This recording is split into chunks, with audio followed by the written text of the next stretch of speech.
kadali yun. Bakit hindi? Tinigtas niya ang buhay namin ni Mindy. Wala bang halaga sa'yo yun? Mahalaga sa akin yun. And I'm very grateful for it. Pero hindi ibig sabihin nun makikipagmabutihan ka na naman sa kanya at makikipagkita ka sa kanya behind my back. Dad, si Mindy lang ang pinag-usapan namin. He's still the father of my child. And she needs him in her life. Yan. Yan ang sinasabi ko sa'yo. Paulit-ulit kong pinaaalala sa'yo na gagamitin lang ni Gerald ang anak ninyo para palambutin ka.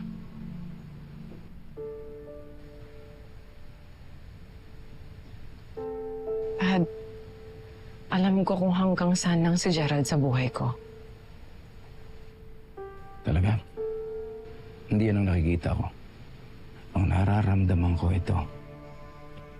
Pinaiikot na naman niya ang ulo mo. Dinoloko ka na naman niya. At pagdating ng panahon, bukas makalawa, magkaibigan na naman kayo. Pinatawad mo na naman siya. Binalik mo na naman siya dito sa bahay natin na parang walang nangyari. Paano ang daddy mo? Sinira niya ang relasyon ko. Dad, hindi ko minamalit ang nararamdaman mo. Pero kailangan mo intindihan ang kalagayan ko. At ang kalagayan ni Mindy. I just want what's best for Mindy. At alam ko makakabuti sa kanya kung makakasama niya ang daddy niya kahit paminsan-minsan lang. Dad, you have to understand that. So ginagawa mong lahat ng ito para sa anak ninyo? Yes! Sige, I will understand that. Pero intindihin mo rin kung ano magiging desisyon ko. Anong magiging desisyon mo? Dad. Hello? Hello, Sir Robert. Dumating po kasi rito yung asawa niya, si Ma'am Betsy. Sinugod po siya sa ospital. Bigla po kasing sumakit yung tiyan niya eh. Anong ospital? Dad? Dad!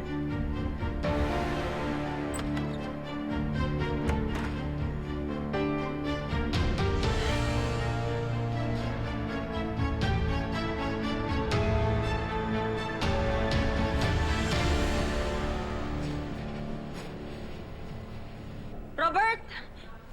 Susan, ano nangyari kay Betsy? Hindi ko alam eh. Basta bigla na lang sumakit yung tiyan niya. Nag-aalala nga ako, iba ako na paano na yung bata. Nasaan ba si Betsy? Nasa loob na siya, inaasikaso ng doktor. Sana walang mangyaring masama sa baby. Sana. Ay, hanap na. Dok!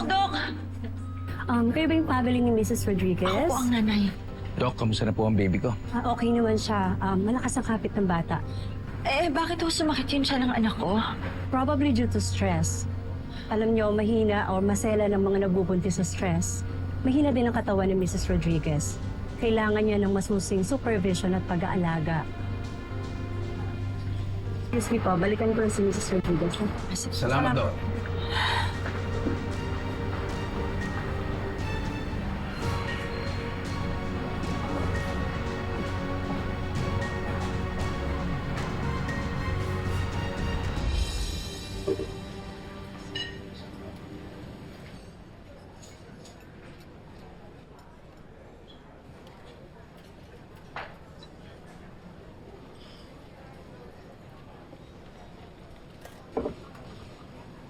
Maki, thank you so much for seeing me, ha? I really needed someone to talk to. Okay lang. Parang nalulungkot ka. Tungkol ba to kay Gerald? No. It's about my dad. Naiipit ako sa kanilang dalawa. And I don't know what to do about it.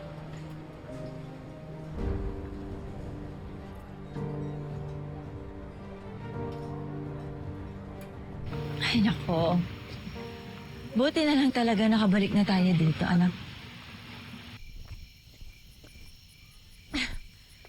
Hoy! Anong ginagawa niyong mag-ina dito, ha? Gina, hindi mo pa ba alam? Na ano? Na ginagamit mo yung pagbubuntis mo? Gina, Alam ko. bawal ma-stress si Betsy.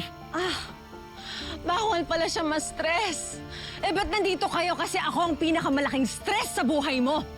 Gina, pag-usapan natin to, please. Eh, hindi natin pag-uusapan. Lumayas ka dito. Lumayas ka! Lumayas ka dito! Wala ka ng karapatan dito! Gina, nasasaktan siya! Gina! Maawa ka naman sa baby ko! Gina, tama na! Gina, bitawan mo siya! Gina, ano ba?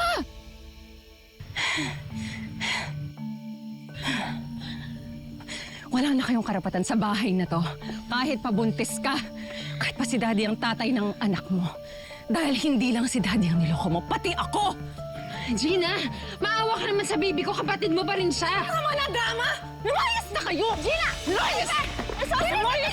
Bitawan mo siya! Lumayas na kayo! Lumayas na! Lumayas! Gina, tama na! Gina! Anong ginawa mo? Saklanan! Tulungan niyo kami! Ano na sa anak ko? Betsy, anak! Saklanan! Dad! Betsy! Robert! Anak ko! Betsy! Betsy! Halika! Kapit ka! Kapit ka!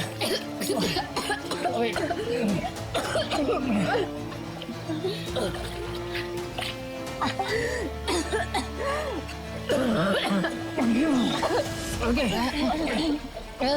Okay. He's fine! Saan ka ba? Kamusta ka? Ha? Okay ka lang? Okay. You sure you're okay, ha?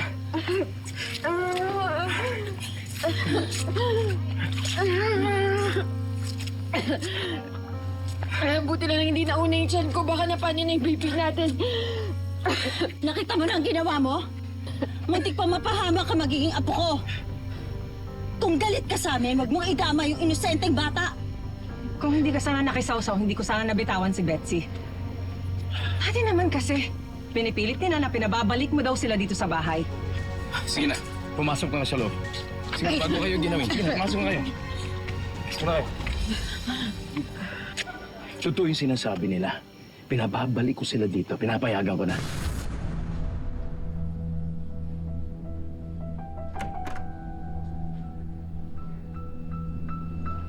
Robert,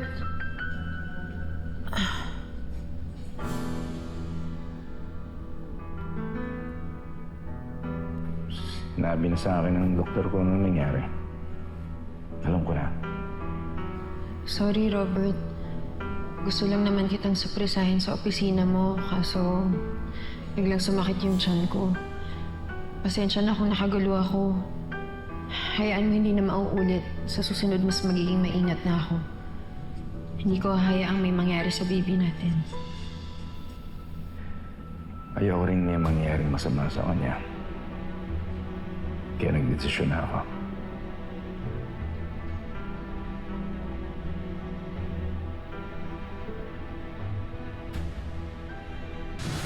What? Dad, may usapan tayo. Yan, Di ba sabi natin, di natin sila pababalikin sa buhay natin? Nahirapan pagpubuntis ni Betsy. Kaya kailangan nandito tayo para tutukan natin at alagaan natin yung bata. Sige. Dad! Pasok ka. Halika, pasok ka. Magkasakit ka. Halika.